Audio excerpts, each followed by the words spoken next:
Hello, hello. Hello, everyone. We'll let everybody get here into the Zoom room. Thank you for being with us here today. We have quite a long registration list today, which is not surprising given this is a hot topic of conversation in the weatherization world and in the community action world. So thank you for being with us. We'll just let the numbers jump up here just a little bit more.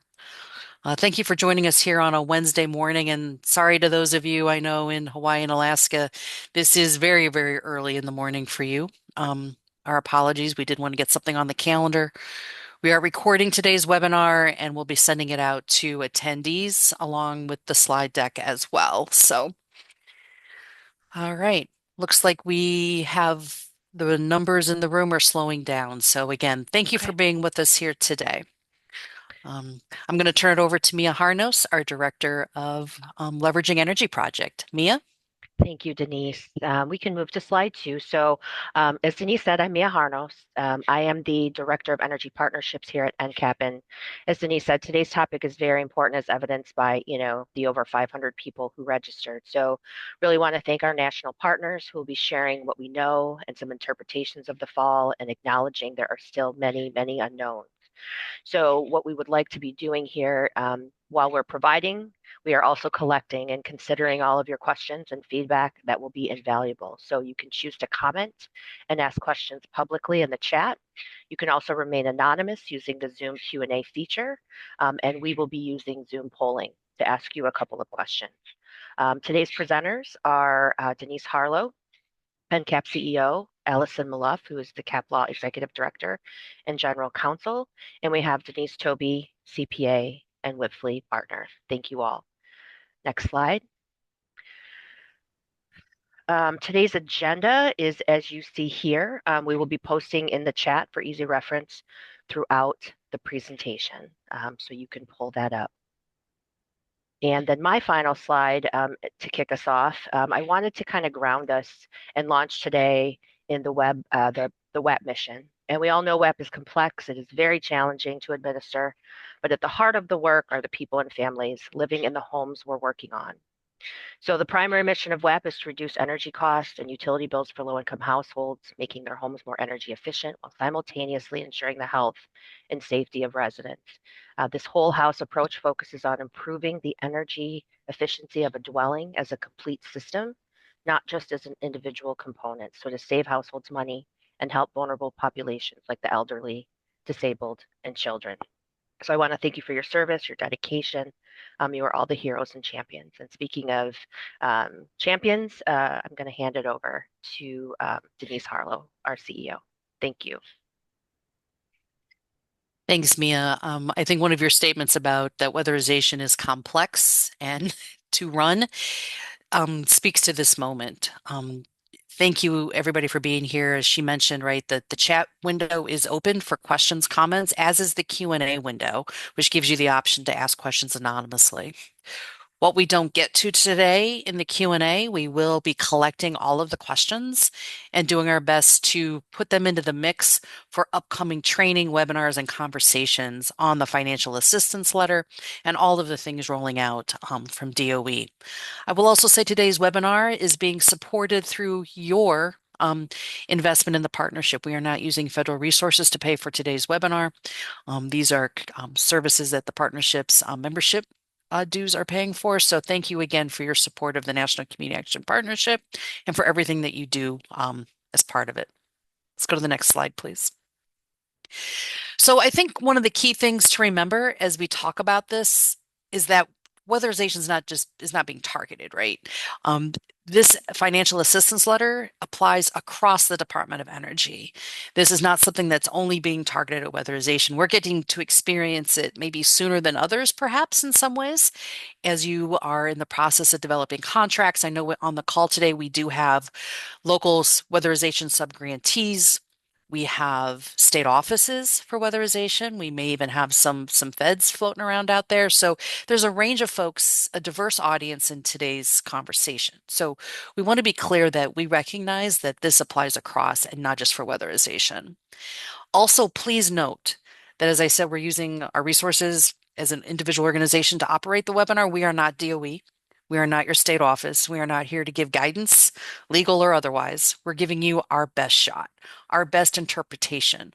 We've had hours of conversation internally across the national partners about the financial assistance letter. We're doing the best we can to tease out what we believe to be the best possible guidance we can give you. But please know it is not legal guidance. You're not your state office. We are giving you our best um, insights that we possibly can.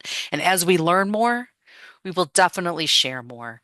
As we think about upcoming webinars or trainings or conference opportunities, please keep that in mind, and we want to hear your thoughts. And today you're going to see some actual examples about how this could work out mathematically. So I know some people really are visual learners, some people are audio learners, some people, can read the FAL, but we're going to try to give you a couple of different ways to look at this. But as you address your contracting process upcoming, we believe currently, as we speak today, 6 or 7 states have their new contracts with DOE, so things are rolling out to the locals in places. As concerns come up, please keep us apprised. Please help us feed the information loop so we can better serve you as a weatherization network. And you can email energy at mharnos at, or you can email me, dharlow at communityactionpartnership.com, and we'll get it to the right person. Next slide, please. So, as you probably know, we'll put the link into the chat, right? Or else I know we're going to have a QR code here in a moment. The Department of Energy released in June what they're calling the financial assistance letter. If you haven't seen it, right, it's right here. Mine's getting marked up and highlighted every day. It regards the implementation of indirect and fringe benefit cost reimbursement limits on financial assistance awards. This is applicable for all financial assistance awards executed after May 8th, including fully conditional awards to the following, again, non-federal, and you talk about Fed speak, right? Non-federal entities. So not our for-profit organizations, non-profit organizations, and state and local governments, right? So state and local governments, right? State governments, in terms of the broader weatherization universe, are the grantees. Weatherization subgrantees are often nonprofit or units of local government, are your subgrantees. All of us are in this loop. Next slide, please. Here's the QR code. If you don't have these documents, we also put them into the chat. I see. Thank you for that. You can also scan them right on your phone and access them that way. Email them to yourself if you have not seen them. But we also want to get a handle, I think, on who has seen these documents. Next slide, please. So per the financial assistance letter, the Department of Energy has implemented a policy again to set a dollar limit on the reimbursement of all allocable, reasonable, and allowable indirect costs, including, and this is the new thing, right? The fringe benefits, based on a maximum percentage of the total award amount. So this addition of fringe is kind of the new thing on the block. We have our indirect rates, we have our program admin, we got our agency admin. We're going to talk about all those pieces together and how we have these percentages we're going to have to look at. But that fringe piece, right? That's kind of the new thing into the party. Again, this amount will be stated as a maximum dollar amount, right? It's a limit, it's a cap in terms of award terms and conditions. And the percentage used to calculate, again, if you are a state and local government, so the primary grantee for weatherization, the states, 10% of the total award amount. Subgrantees, right, are specifically where the nonprofits fit into the mix, and or for-profits, 15%. But if you are a subgrantee who is a unit of local government and or other, as they define government, you again have that 10% limit. So they add the complexity pretty quick into this mix.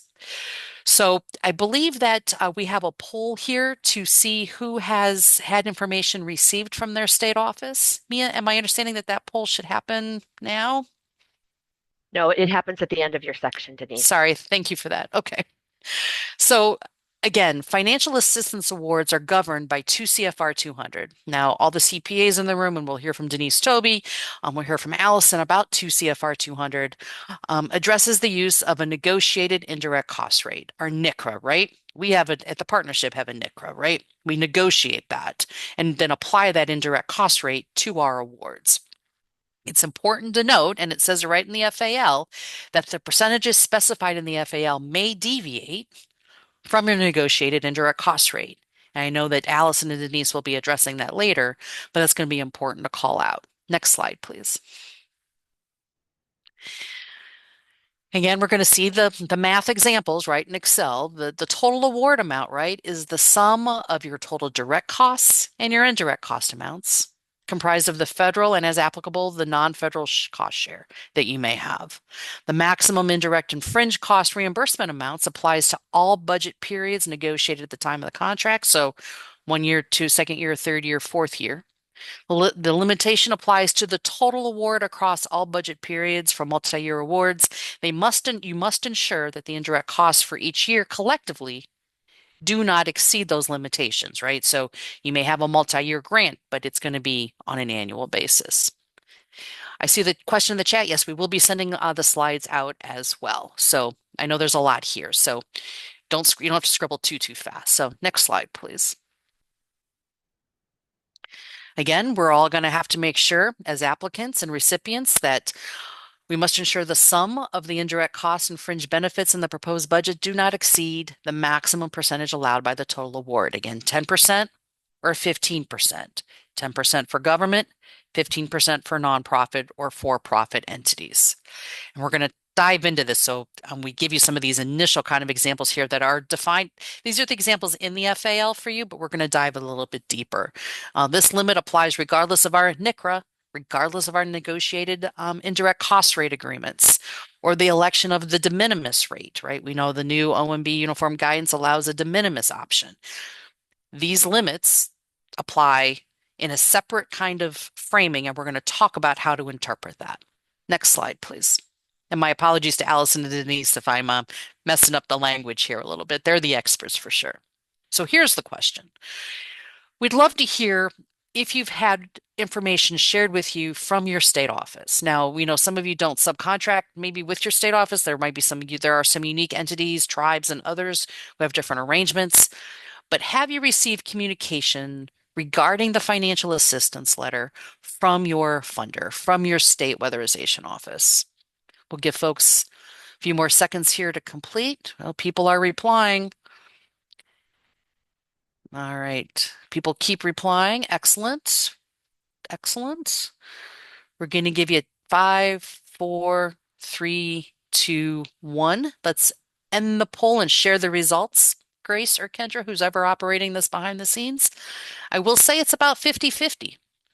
Well, if you take out the folks who don't know, right? There's a fair chunk of the respondents, 24% who don't know if they've gotten this, right? Because we have a lot of people on today's webinar. So it could be people within the organization at various levels.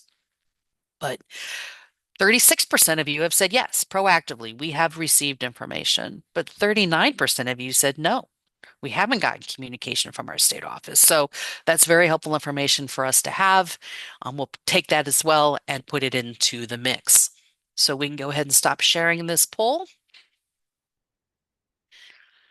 I see in the chat, somebody said that they received the FAL from the state or the financial assistance letter, but no additional information. That makes sense. Okay.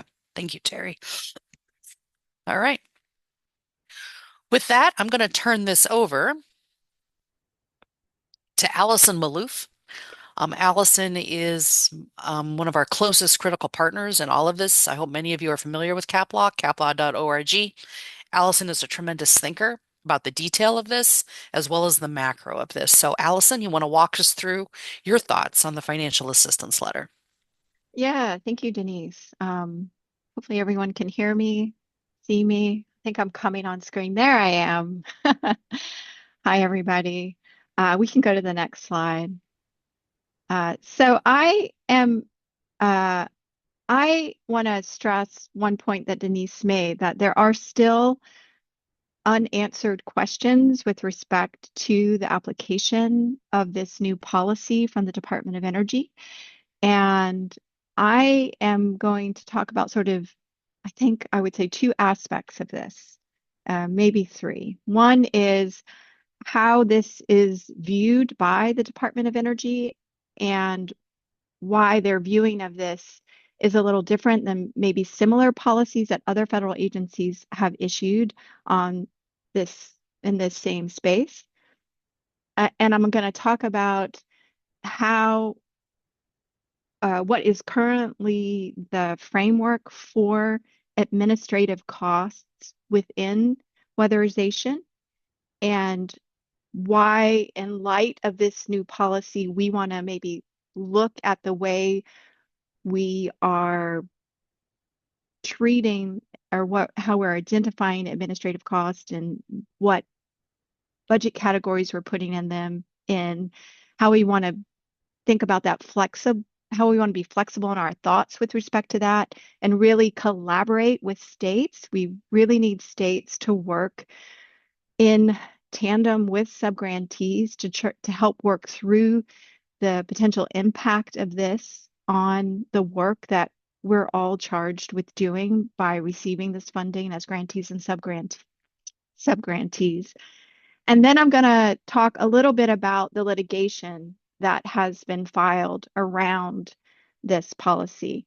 I am going to identify where there are still unanswered questions, and there's one real big one that could come up in what I'm going to talk about.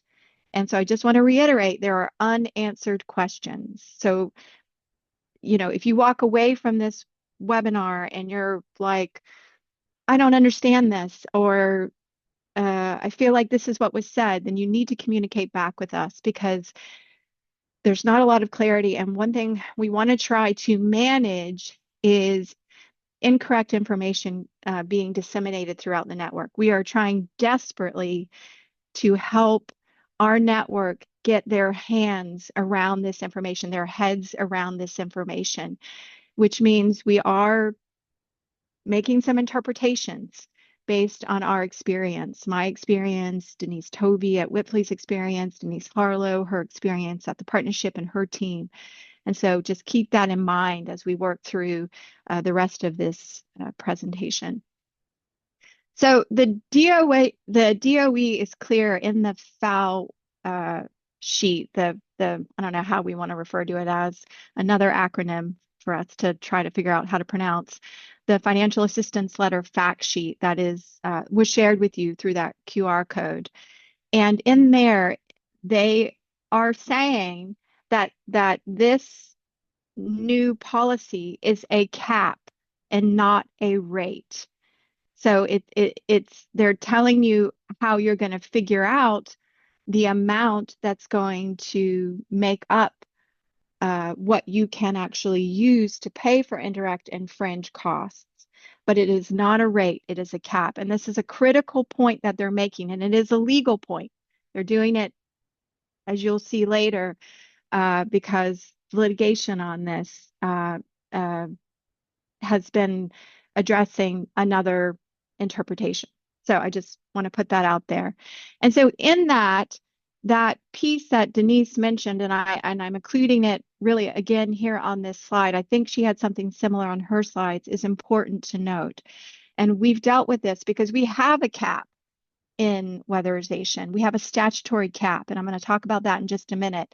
But if a subgrantee has an approved rate, so that would be your negotiated indirect cost rate, then the amount of reimbursable costs for fringe and indirect cannot exceed the DOE financial assistance letter cap, i.e. the percentage of the subgrantee's total award. That's what that, for subgrantees, it's 15% of that subgrantee's total award is what that amount is. Okay, so that's important to remember. And Denise Tovey is going to actually work through some numbers to show you how this could actually play out in your budget and in your financial sheets that you have. So what this means, if you go to the next slide, is that when we're looking at this percentage, we're thinking about it in the same vein, the application of it, as we think about the statutory administrative cap that is in weatherization. It is in the statute and it is in the regulations. And I think a lot of you probably already know this, but there is a 15% administrative cap. So the state receives an allocation, 15% of that allocation can be put towards paying for what is defined as administrative costs. And the statute and the regulation goes a bit further and says of that 15%, the state can keep up to 7.5% of it for their own administrative costs, and they have to push down at least 7.5% of it to the subgrantees for their administrative costs. Now, there's also some additional language, as you'll see on the slide, that's talking about when you've got a smaller subgrantee allocation. I'm not going to get into that today. Happy to talk about that on the side, but that's just another layer here and another opportunity for the state to kind of help out a little bit if you're getting a smaller amount. I think what's critical is what is this lower last bullet on this slide, which is that there are no examples in the regulations and the statute of what is considered an administrative cost for purposes of the weatherization program. So next slide, please. So what that means is that this, and what DOE has conveyed to states, and this is something that we've been talking about, we being CAPLAW, with weatherization providers and grantees more recently, is about the way that the weatherization program is actually structured and how it actually functions. And what this means is within the structure of the weatherization program, the state has the authority and the discretion to define what is an administrative cost. And typically when we think about administrative costs, we think about two buckets. And these are the two buckets that Denise Toby is going to talk to you about when she walks through the practical application of this. But we have agency administrative cost, and these are the ones that we would historically or typically think about as indirect cost, ones that you can't readily identify the benefit that each of the different funding sources are receiving. So you got to come up with a formula in order to make sure that each of these programs that are benefiting from this funding are also sharing some of the burden, the cost of that benefit. And so that is what we would think of as agency administrative costs. A good example, your executive director. That's one. So the other type of administrative costs we have are program administrative costs. And those are direct program costs that by the nature of those costs are considered administrative rather than direct program costs that are helping the program function. And you'll see I have excerpted from the WAP 2025 application instructions the administrative categories. So in the application instructions for the WAP funding, they talk about all the different budget categories that a state, the grantee, can select and give subgrantees the opportunity to use. And the state helps to define what cost will fall within these different categories. Now, there are some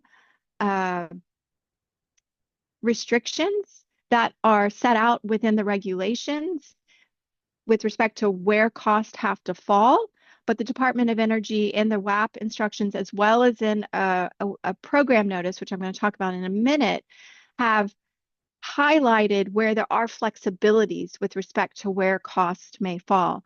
And this is important because when we are talking about these caps, we're talking about the financial assistance letter cap of 15% on your direct, on your indirect, in your fringe, and we're talking about the statutory cap that is going to include your program administrative cost and your agency administrative cost.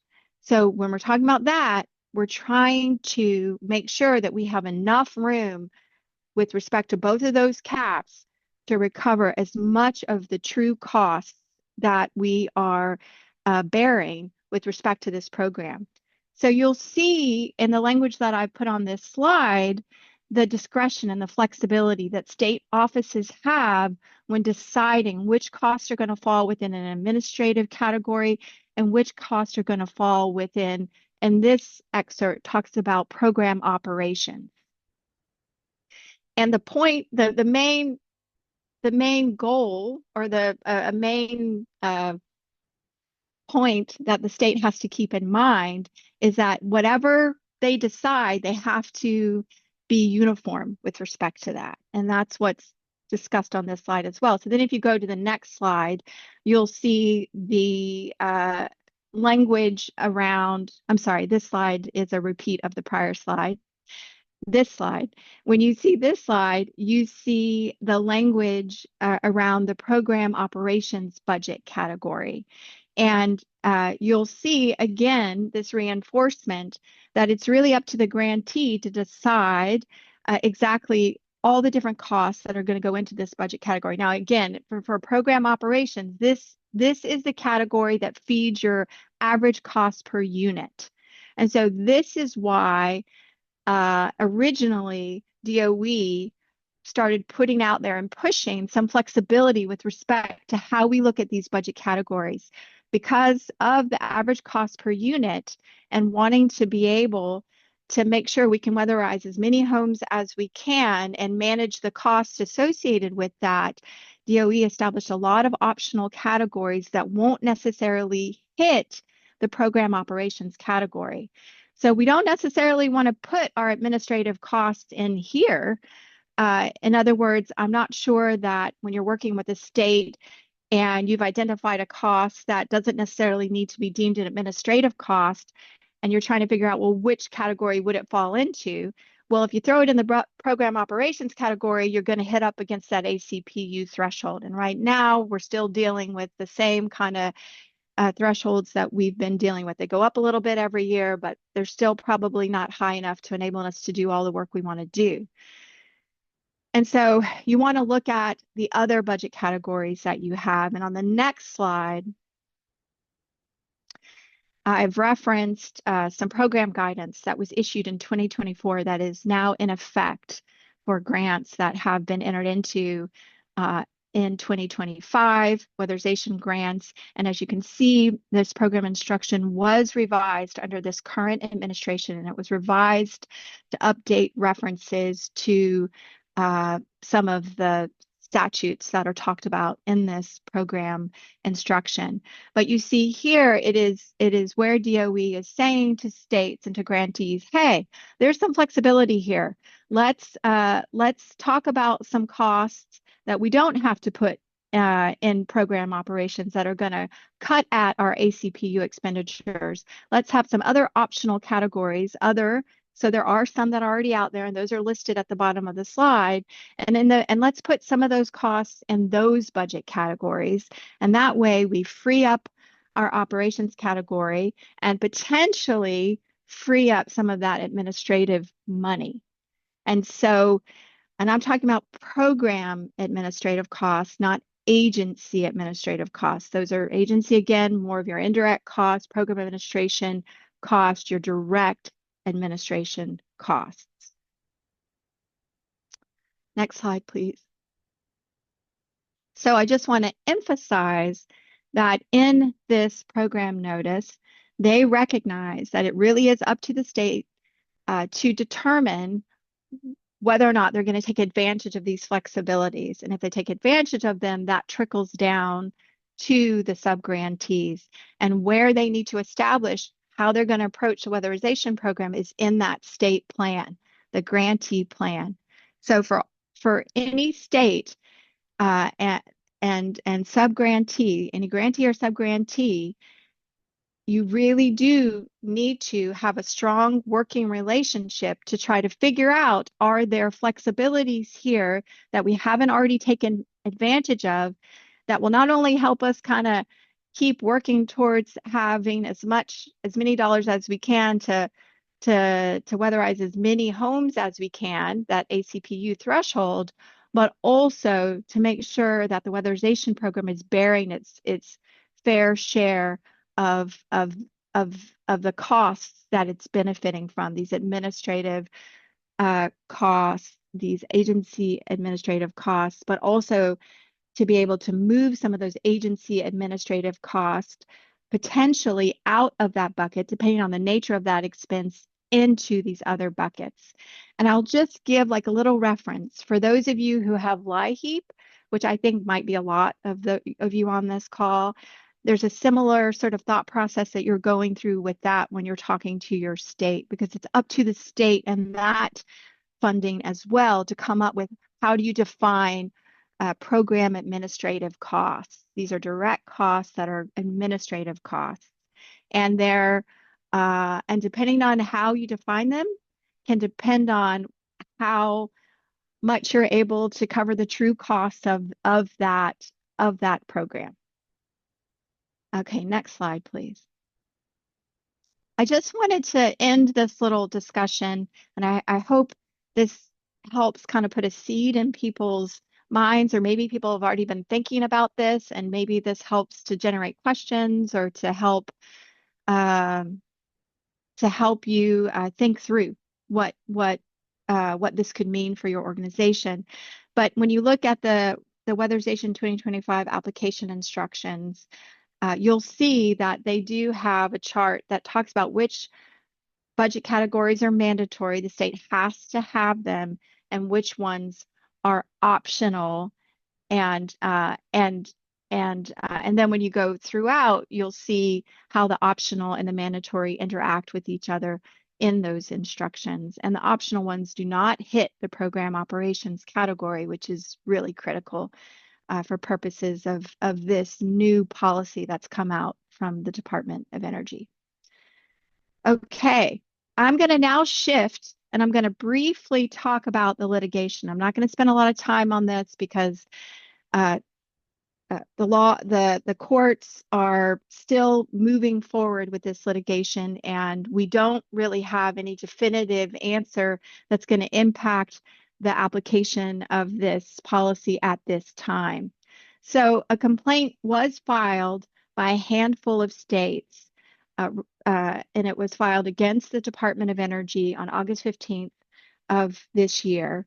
And the complaint was seeking to stop this policy, to enjoin it, and if at all possible, vacate it.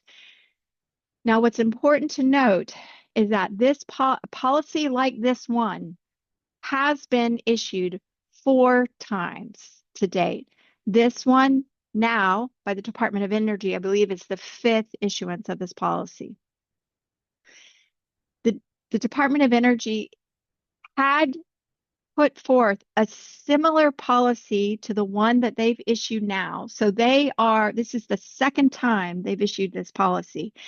And the one that they issued before only applied to institutions of higher education, so universities. And with respect to all 4 of those policies, the courts have either enjoined or vacated those policies.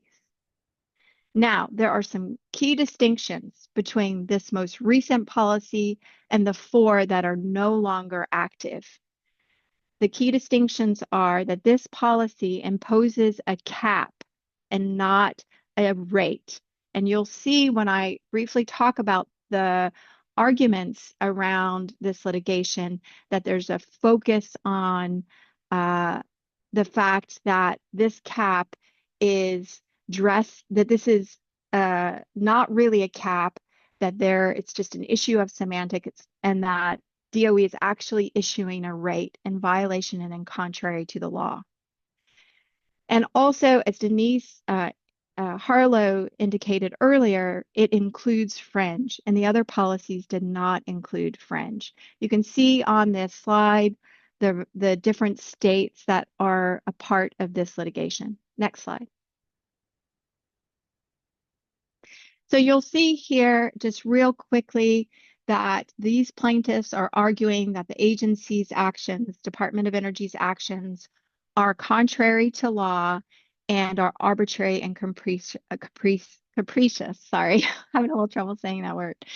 And these are arguments that are based under a federal statute, the Administrative Procedures Act, which governs the ability of a federal agency to interpret and facilitate statutes and legislation passed by Congress. And so, again, they are arguing that the cap functions like a rate. This is just a difference of semantics, and that because it really functions like a rate, that it is in direct conflict with the rules and laws that already govern the Department of Energy, mainly the Uniform Guidance, and that the Uniform Guidance requires federal agencies and federal awards to recover all allowable direct costs and allocable indirect costs. That's what the federal award is required to cover. That a federal agency must accept a subgrantee's negotiated indirect cost rate. That you can't have deviations in the way in which you are handling negotiated indirect cost rates and the way you're addressing them as an agency, unless you meet certain requirements, which the plaintiffs argue that DOE did not meet, and trying to establish this as a deviation, if it is truly, could even truly be a deviation. And then that fringe is an allowable cost if certain criteria is met. And so the Department of Energy can't unlawfully limit fringe. Okay, so on the next slide, the progress in the case has been this. On August 27th, the plaintiffs filed a partial motion for summary judgment. And what this means is they're asking the court to more quickly decide whether or not they have a legal basis. The court has a legal basis under which it can just enjoin and vacate this policy. So they want, the plaintiffs are seeking a more immediate decision in this case. And so the hearing is scheduled for September 29th, so at the end of this month, and it's partial because it's only seeking this on one count. There are two counts, contrary to law and arbitrary and capricious. Those are the two counts that are in the complaint. And that first count, contrary to law, is what the plaintiffs are seeking this motion on. And again, they're basically reiterating those arguments that I mentioned on the prior slide, that the federal agency did not engage in proper regulatory review, that there are no statutes or regulations that govern Department of Energy funds that allow for this policy. And in fact, not only do they not allow for it, the policy is in direct contradiction of those laws and regulations, the Uniform Guidance for one, and also imposes on states unlawful cost sharing. So states, in order to manage this policy, are going to have to find some other way to offload the costs that they now won't be able to cover because of this policy. This is the states bringing this, but the hope is by vacating and enjoining this policy at the state level, this is what the states are hoping, right? That this won't again flow down to the subgrantees. All right, that's all I've got for you. I'm going to turn it over to Denise Toby. All right. Thank you, Allison. Thank you, Denise. I get the fun job of running numbers. I guess that goes with the CPA designation. And what I wanted to do was show examples of how you're going to have to do the calculation. So as Allison mentioned, the total cost of the award is the allowable, the allowable direct plus the allocable indirect less any applicable credits. A direct cost is a cost that is easy to identify with a particular program. A direct cost could be a program cost or it could be an administrative cost. So when I talk about costs when I'm doing training, I put costs into three different buckets. One I call program. Those are the costs that you incur to provide the services that the grant is intended for, such as doing the weatherization on the homes, the actual providing of the services. That is what I call program costs. Program admin costs are also a direct cost because they only benefit one program or a couple of programs, but not your entire agency, but are administrative in nature, such as your program director, an assistant program director, all of the costs that are associated with those positions. They are a direct cost to the program, but administrative in nature. Then the third bucket I call agency administrative costs. These are shared costs, the costs that benefit all programs and that every program needs an allocation for. As Allison mentioned, the executive director, the HR department, the finance department, the IT department, your receptionist, the building that those people sit in, all of the costs associated with those positions. And you always have to allocate first and ask for reimbursement second, because the regulations say you cannot shift a cost to another program to avoid a deficiency. So even though you might not be reimbursed for all of the costs that are allocated because there may be an administrative limit, you need to do the allocation first. So I've put together some examples and we'll walk through them. And I've used 3 different types of methods to allocate agency administrative costs, shared costs. In the regulations, they use the terminology indirect costs. So think shared costs. And indirect costs is not only tied to having a rate. All programs have indirect costs. Again, shared costs that all programs benefit from. So you go throughout the year, you allocate all of the costs to your program. So in this example, I have program costs of $2 million. It's really small for me. $2,393,500. I also have program administrative costs of $147,000. So my total direct costs is the sum of those 2 columns of $2,540,500.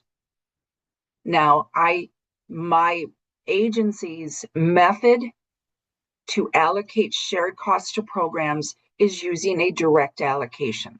A direct allocation is a method that you use that allocates based on a non-monetary basis, such as square footage, number of employees, number of devices, number of transactions. So I have used a direct allocation method, and in my direct allocation method, this grant was allocated $166,900. So now my total grant costs are the sum of those 3 columns, which is $2,707,400. All right, my grant is ended. I've made all my calculations. Now I have to do my limit tests. My limit tests say, how much am I going to be reimbursed? So as I said, you allocate first and ask for reimbursement second. So there's 2 calculations that you have to do now. One is your administrative limit, and one is this new cap limit. So my first calculation, I'm assuming that my administrative costs are capped at 7.5%. So I'm only going to be reimbursed up to 7.5% of my total award. So I take my program administrative costs of $147,000. I take my agency administrative costs of $166,000. So my total administrative costs are $313,900. The grant limits admin to 7.5% of the total award. So the total award is $2.7 million. You can see that in the purple highlight times 7.5% is $203,055. I'm only going to be reimbursed $203,000. I'm not going to be reimbursed for 110. I've already incurred the costs. I'm just figuring out what am I going to get reimbursed for. So 110,000 is not going to be reimbursed. You're going to have to find other non-federal dollars to cover those costs. All right, what's our second calculation? We have another cap that we have to look at, and that's the administrative and fringe benefit cap. How much did I spend on fringe benefits? I've spent $310,400. We are following the assumption that when they say indirect plus fringe, it is the fringe of the entire grant that's allocated. Okay, not just direct fringe, not just program admin fringe, not just indirect fringe. We are making the assumption that it is total fringe benefits. So I have total fringe benefits of $310,400, as you can see in the blue highlight. Again, my same agency administrative costs of $166,900. The total of those two is $477,000. I'm only going to be reimbursed up to $406,000. Okay, so $71,900 is what is in excess. Now the questions are you double dipping? You're not double counting the fringe benefits. Well, I see what you're saying in that calculation, that we have fringe in the total admin and fringe in the total fringe benefit. And now that I look at that, I would agree. I would take that out. But regardless, you're still going to be in excess of that amount. So you have to do both calculations. And the comments I'm seeing is that it doesn't work. You're right. This is what our concern is, that the numbers don't work. All right, let me go to the next example. In this example, my agency uses a negotiated indirect cost rate, and my negotiated indirect cost rate is 17% of salaries. So my allocation to cover my indirect costs to this grant is $144,000. You're going to go through those same calculations to say, what am I going to be reimbursed, or what am I not going to be reimbursed? And you see the same calculations, and it's a negative amount under both calculations. Now, if you look at this example and we see that our agency admin is over 90,000, again, you're going to have to find other funds to cover those costs that have been allocated. And in the next example, I'm using a de minimis rate, and I purposely used 12%. The regulations say that you can choose a de minimis rate up to 15%. But when you have caps, whether it's an administrative cap or this new FAL cap, you use too much of your admin limit if you are maxing it at 15%. You are probably, in some very limited circumstances, for the most part, you're probably never going to get the whole 15%. But in this example, I used 12%. I run through the same calculations, and I have negative amounts under both cases. Now, obviously, it could vary depending on the size of your program. If you have a larger program, in this example, we have a total program of, almost $3 million. Those percentages are pretty low. If you have a larger program, if you're a $10 million program, you're going to have higher limits, but your numbers are going to be high as well. Allison, Denise, is there anything else?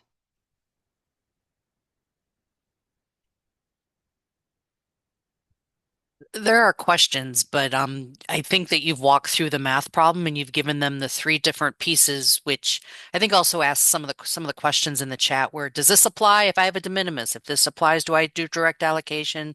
And does this apply if I have a NICRA? It applies to everybody, no matter how you allocate your costs. That's what I read through your demonstration through these three models, correct? Right. All programs have indirect costs. All programs have shared costs. You just choose one of three methods to recover those costs, whether you use direct method, whether you use negotiated rate, or whether you're using de minimis. Those are all just different methods in which to cover those shared costs. And so whatever your method is, whatever that allocation is to the award, the new cap limit includes those indirect costs and fringe benefits. A common Yeah, question that's come through as long as you're on fringe, there's no delineation on types of fringe that I've read in the financial assistance letter, mandatory fringe versus optimal fringe, optional fringe. And as folks have said, this is one way we recruit staff, this is the way we keep staff. Fringe for direct staff historically has been a direct cost. Allison, Denise, anything you'd want to address as long as we're on the fringe specific question? yeah. I mean, I'll just add that was sort of the main impetus for my sort talking about the different budget categories and how, and what, trying to move anything that is program administration out of the program administration category. To me, that is the one spot where you have wiggle room because now we will need to potentially consider the fringe covering all fringe that a subgrantee is incurring, right? So like indirect fringe and direct fringe. We don't know that for sure, but that is our understanding based on the information and our review of the information. And I think there was a question about, well, could it be up to the states to determine uh, what would be fringe?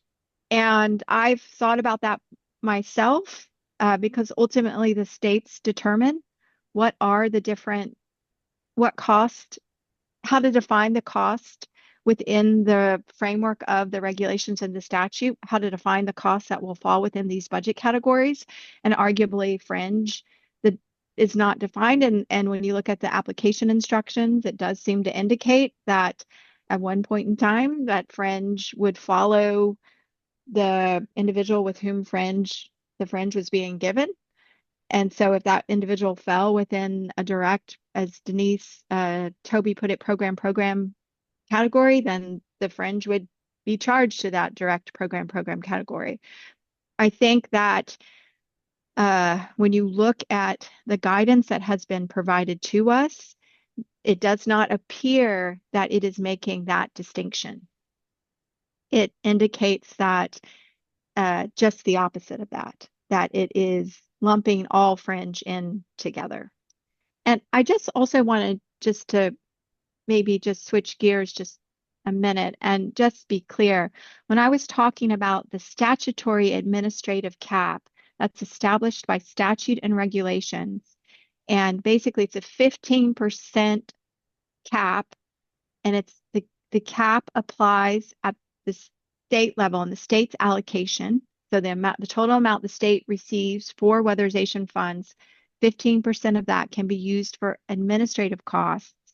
And the statute and regulation require the state to make available at least 7.5% of that for the subgrantees. Now, the state could make available more than that, so it really depends on your state as to what they do. And so how that trickles down is that trickles down into a 7.5% statutory admin cap for the weatherization providers. There is language in the statute and in the regulations that gives the state wiggle room to give a little more admin to grants that are $350,000 or less, grants to subgrants. But we're not really talking about that today and how that exactly functions. But I think there's a little bit of confusion about that. And I just want to be clear that that's what that's saying. A couple of other questions just to clarify that came in early on. A unit of local government is a subgrantee. They fit within the 10% because I believe that they specifically call it out at 10%. Whether you're subgrantee or primary grantee, you're still at the 10% because you're a unit of local government.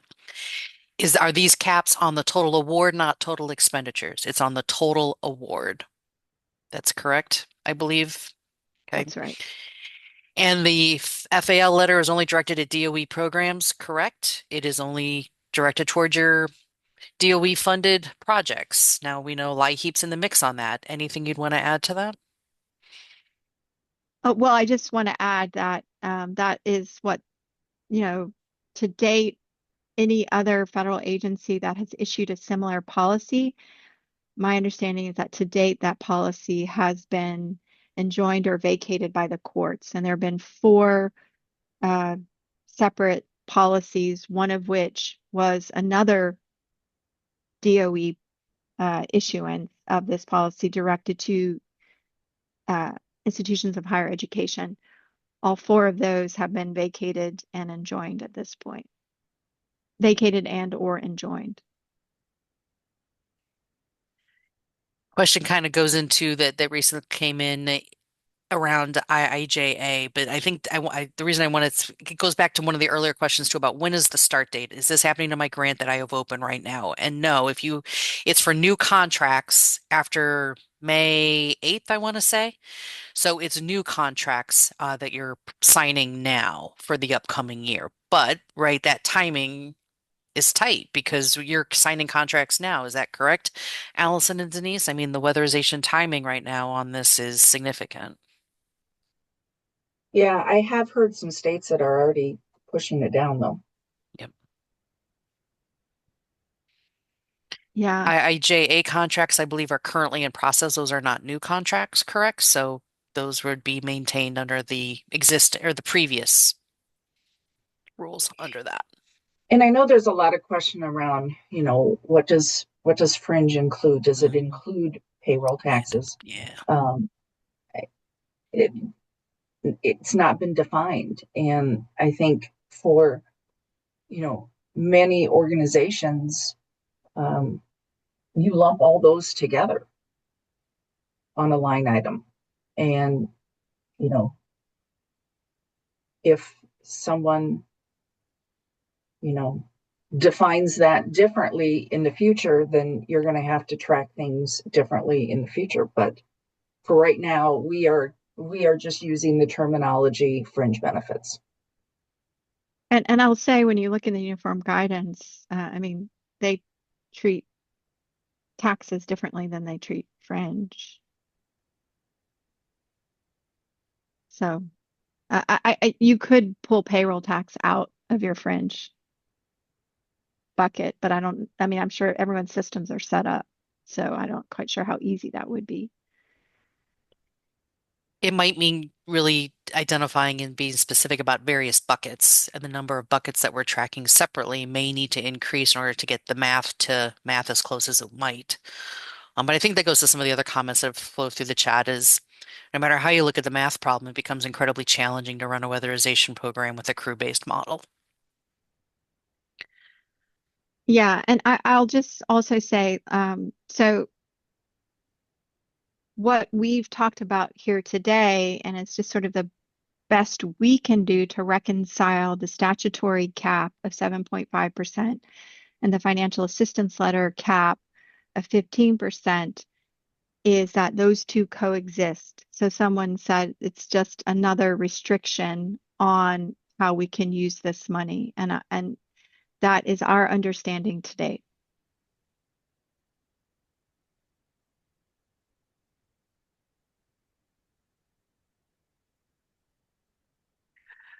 Right. The question's about do you pull out payroll taxes and the employment? I think, Greg, I think the comment is about employer payroll taxes, all the mandated pieces, right? We don't have an answer, I don't think, to where you would put it now, but I think it goes to the question, but what do you tease out into the various buckets and how do you charge them and how do you look at them and how do you define them toward meeting this cap? Now, we don't have the answers to that today, but it does give us fodder for future conversations. Yeah, and I know some people, you calculate what is your fringe benefit rate, Mhm. to have a handle on, and so the question would be, what do you put in there?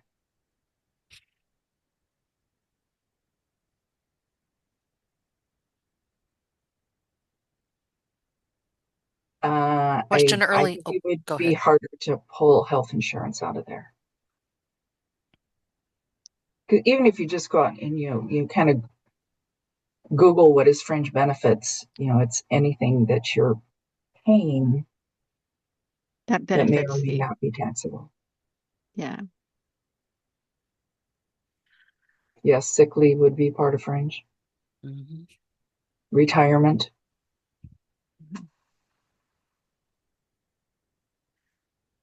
Have any states implemented this? We've heard that the conversations are happening in some places where people are having to sign their new weatherization contracts. Mia, am I thinking about that correctly? And that this is beginning to bubble up in conversation. We know the states are meeting next week at the NASCAS conference, where this may be a topic of conversation as well. But what would you add to that, Mia?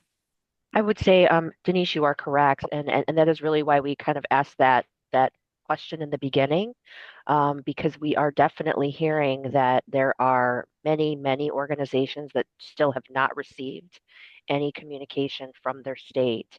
And so, part of our work here today is to kind of give you opportunity to kind of think through what your approach will be in working alongside and partnering with your state um, to work through this and keep weatherization strong. Oh, great. Someone just put the definition of fringe benefits. As I was going to say in there, fringe, there is a sentence from the uniform guidance that says fringe benefits include but are not limited to the cost of leave, employee insurance, pensions, and unemployment benefits. So that just gives you some kind of guide as to what would be considered for the purposes of federal funds fringe and the use of federal funds to pay for that. The other thing, Denise, that and all that I might note is that we have heard that there are only six states that have had their plans approved, and so those are really going slowly, as well. And so, just kind of thinking about that as it relates to now, the fall, um, there we hear and we recognize and we see. Um, the challenges. And so we're really trying to, provide as much context as we can without having exact guidance. A lot of unknowns still here.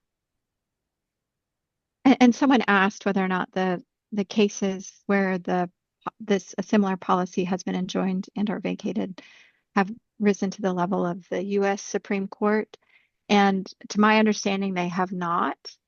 And I don't necessarily know what further action, if any, were taken with respect to those at this point. I mean, if the policy was vacated in that case, then it, I'm not quite sure. So we can double check on that. But I do know that when you look at the complaint and the motion for summary judgment that was filed, I'm assuming if there had been updates in those cases, that would have been reflected in those because both of those documents reflect the fact that those cases were resolved in the way in which they were. Oh, and someone also asked if for some reason a similar outcome occurred with this recent case, would it just apply to the plaintiffs in that case? And the short answer is yes. unless we have seen recently uh, a nationwide injunction issued, even though the Supreme Court issued issued a decision this past summer that really limited the ability of district courts to issue nationwide injunctions. So I guess it's possible this could be a nationwide injunction if the court feels so inclined to do that.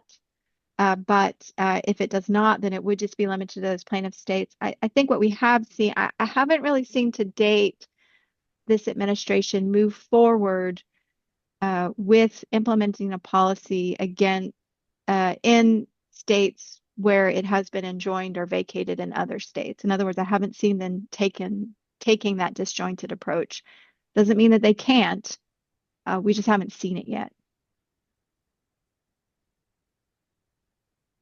Okay. And we can grab those states, I think, from an earlier slide, and why don't we put them into the chat as well for folks to see. We are here really at the end of our time. We are collecting all the chat questions and all the Q&A questions, and we'll put them into the mix.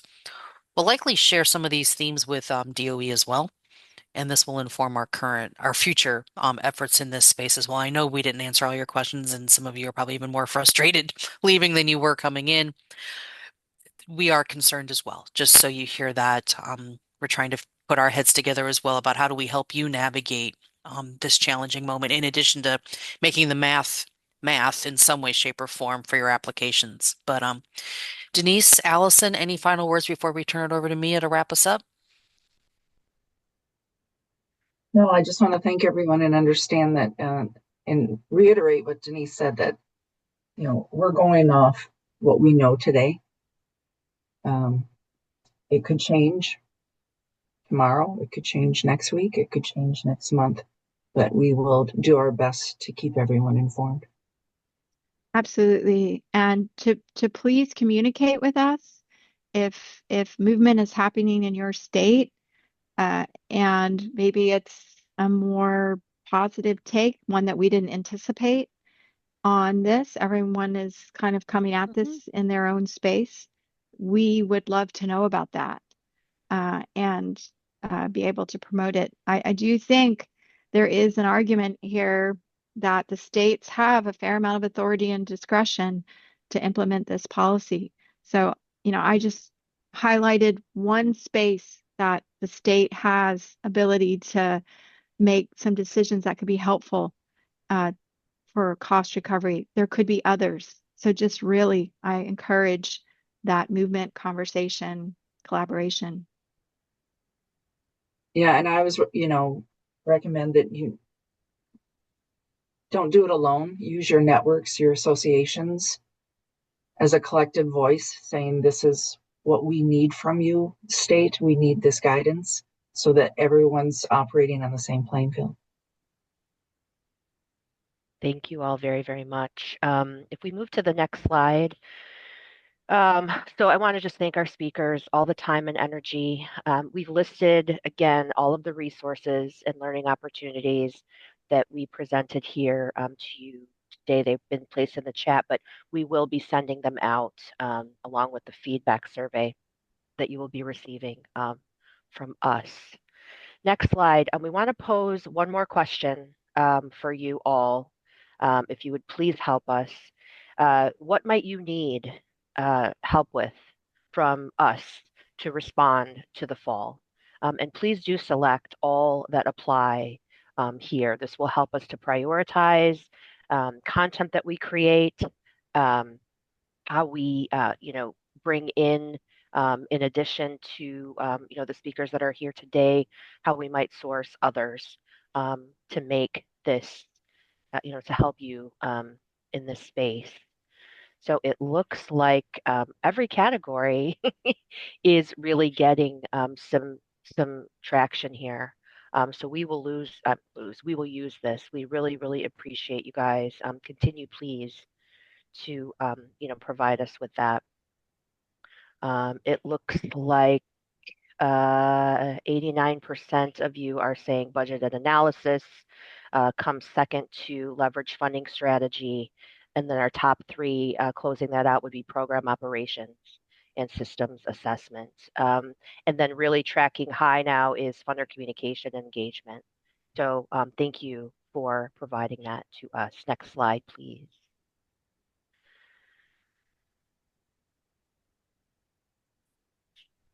We really wanted to let you know that this is far from over. We are working, and we will continue to work. We're going to monitor the websites. We're going to continue to communicate with DOE. We anticipate that there will be ongoing NCAP fall webinar series, and we will be developing those based off of what you have provided us here today. And we want to encourage you to watch all of the e-news, both the weatherization e-news and the general e-news that comes out from the partnership. Next slide, we wanted to remind you, this is a big deal. This is a time for us to kind of raise awareness and amplify voices. October is Energy Awareness Month. October 30th is Weatherization Day. I want to thank the team here at NCAP that have developed this toolkit to help you all carry out a robust and impactful local campaign. This would include video testimonials, social media posts, and graphics. There is a local WAP recognition and award campaign in here where you can acknowledge those in your community that make this work possible. We're very interested in what you are doing. We would like to come and be with you if at all possible. So please email us if you have events going on and if you would like NCAP to be present and support you in your local community. Next slide is how you subscribe to the Weatherization Plus newsletter and follow on social media. And then we would finally just close out with a thank you very, very much. All our collective work is important. You're making a difference every day, and you are all really heroes, I think, in our book.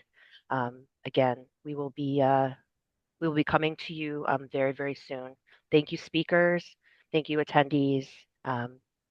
We will see you soon. All the best.